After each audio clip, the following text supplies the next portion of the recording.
வணக்கம் நண்பர்களே. இப்போ தெரிந்து வினையாடல்ல 3வது குறளுக்கு வந்துட்டோம். 3வது குறள் என்னன்னா, அற்புதமான ஒரு அன்றாட வாழ்க்கையில தெரிந்து வினையாடல் அன்றாட வாழ்க்கையில நாம எப்படிப்பட்ட ஒரு இயல்பு உடையவர்களாக நாம இருக்கணும். இது ஏதோ பெரிய தவம் செய்யறதுக்கு காட்டுக்கு போறவன் அவன் தான் இப்படிப்பட்டதுகள்லாம் செய்யணுங்கிறதெல்லாம் இல்லை. அன்றாட வாழ்க்கை அவர் சொல்றாரு, அன்பு, அறிவு, தேற்றம்,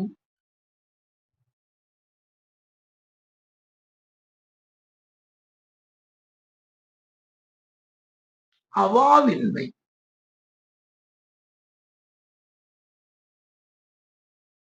அவாவின்மை இந்நான்கும் நன்குடையான் கட்டே தெளிவு.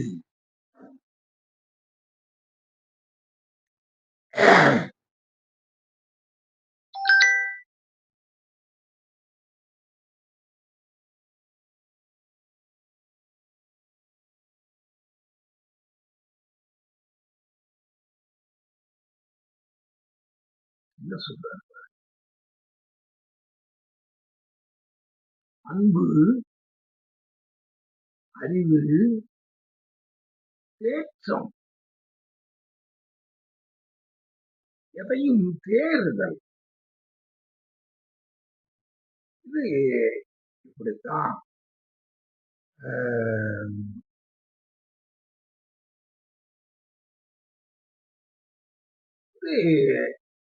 இது நம்ம இப்படித்தான் நம்ம செய்ய ஒரு காரியத்தை இப்படிதான் நம்ம செய்ய. இதுக்கு இந்த வழியில நம்ம போனாதான் இந்த காரியத்தை செய்ய முடியும். வேற இதுக்கு வழிய நமக்கு கிடையாது. அதே மாதிரி அன்புங்கிறது அது என்ன, அந்த தன்னுடைய இல்லறத்தானுக்கு மட்டும்தான் அன்புங்கிறது தேவையில்லை.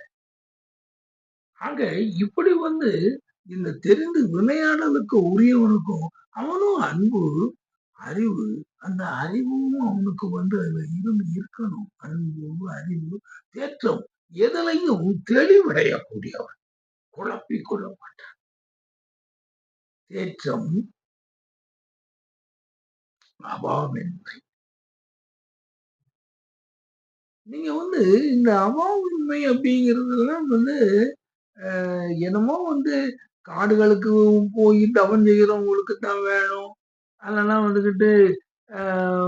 பெரிய பெரிய ஒவ்வொரு கோயில்கள்ல பூசாரிகளா இருக்கிறவங்க, அதெல்லாம் பெரிய சர்ச்சஸ்ல பிரீஸ்டா இருக்கிறவங்க, இவங்களுக்கு தான் அந்த அவாவின்மை வேணும்னு சொல்லி நம்ம நினைக்கிறதுக்கு கிடையாது.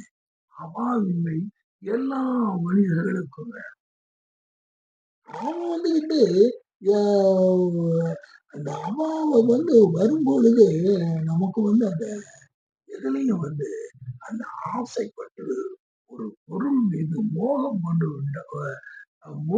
கொண்டு விட்டால் அது நம்மளை திசை திருப்பி. அப்போ இந்த அவாமை இந்நான்கும் நன்குடையான் கட்டே தெளிவு. அவனை தெளிவாக நம்பலாம்.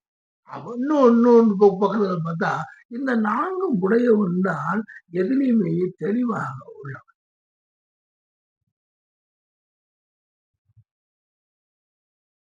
இந்த மாதிரி இதுல சொல்ற. அப்ப என்னன்னா, அந்த தெரிந்து விளையாடல் அப்படின்னு சொல்லும் பொழுது தொழில் ஒரு காரியங்களை செய்யக்கூடியவனாக இருக்கும் பொழுது இப்படிப்பட்டவர்கள் இவர்களைத்தான் நம்ப முடியும். இவங்களை நம்ம என்ன ஏன்னா இதெல்லாம் என்ன ஒரு ஏன்னா நமக்கு வந்து அம், ஆபீஸ்க்கு போனோம். ஆபீஸுக்கு வந்து போகும் பொழுது எனக்கெல்லாம் வந்து இதே மஜரா கோர்ஸ் தூத்துக்குடியில தான் வந்து நான் வந்து இன்டர்வியூக்குலாம் வந்து நான் வந்து போயிருந்தேன். அங்க வந்து மேனேஜர்ஸ் லெவல்ல உள்ளவங்கலாம் கேட்ட கேள்விகளுக்கெல்லாம் ஒரு பதில்களை சொல்லி அதுல வந்து ஒரு சிறப்பான ஒரு இதுகளெல்லாம் ஒரு பாராட்டுகளை எல்லாம் பெற்று பிறகு வந்து நம்ம வந்து ஒரு வேலைக்கு வந்து நம்ம போனோம். அப்போ அங்க போகும் பொழுது அங்க வந்துகிட்டு அங்க என்ன வந்துகிட்டு அன்பு, அறிவு, தேற்றம், அவாவுண்மை. ஆனா இந்த 4ம் இருந்தா தாங்க அங்க வந்து போயிருக்கவே முடியும். ஒரு அந்த ஒரு ஒரு 25 வயசுல, ஒரு 23 வயசுல நம்ம வேலைக்கு போறோம் அப்படிங்கும்போது, நாம வந்து என்னையா இது அவங்க ஒரு வேலைக்கு போற இடத்துல வந்து அன்புன்னா என்ன? அறிவுன்னா என்ன?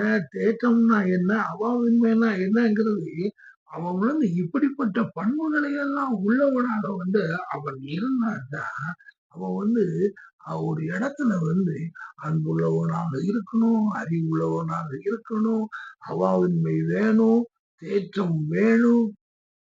எல்லாம் இருந்தா தான் வந்து அங்க வந்து நீங்க வந்து அந்த வேலைய வந்து நீங்க முழுமையா வந்து நீங்க வந்து 58வது வயசுல நீங்க வந்து ஒரு பெரிய அதிகாரியாக கூட நீங்க வெளிய வந்திருக்கலாம்.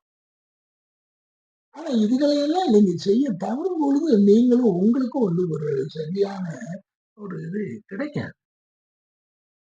அப்போ அன்பு, அறிவு, தேற்றம், அவ நான்கும் நன்கொடையான் கட்டே தெரியும். அங்க வந்து பார்க்கும் பொழுது, சரி அதுக்கு அவங்க கேட்ட கேள்விகள் வேற மாரி இருக்கும். ஆனா எப்படியோ வந்து நம்முடைய அறிவுகளை வந்து அவங்க சோதிக்கிறாங்க. மற்ற நல்ல பண்புகள் எப்படின்னு சொல்லி பார்க்குறாங்க. அதான் அப்போ பண்ணும்பொழுது, நம்பலாம். இந்த பையனுக்கு வேலை குடுக்கலாம் அப்படின்னு சொல்லி அவங்க குடுக்க அதனால தான் தெரிந்து வினையாடல்ங்கிறதுக்கு இந்த குறள வந்து இது வந்து மிக மிக முக்கியமான ஒரு குறள். எவ்வளவு அற்புதமான திருக்குறள். அதுக்குள்ளே ஒரு வினையாடல் அப்படிங்கிற ஒண்ணுக்கு நம்ம அதெல்லாம் வந்து வாழ்க்கையில தெரியாம வந்து எப்படியோ வந்து சிறுபிள்ளைத்தனமான காரியங்கள் எல்லாம் நம்ம எப்படியோ செய்து எப்படியோ பல நன்மை தீமைகள் வந்து இதெல்லாம்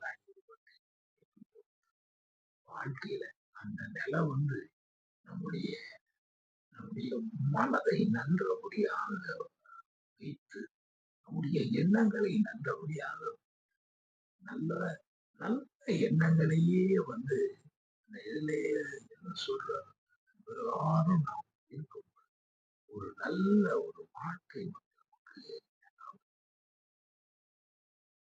சரி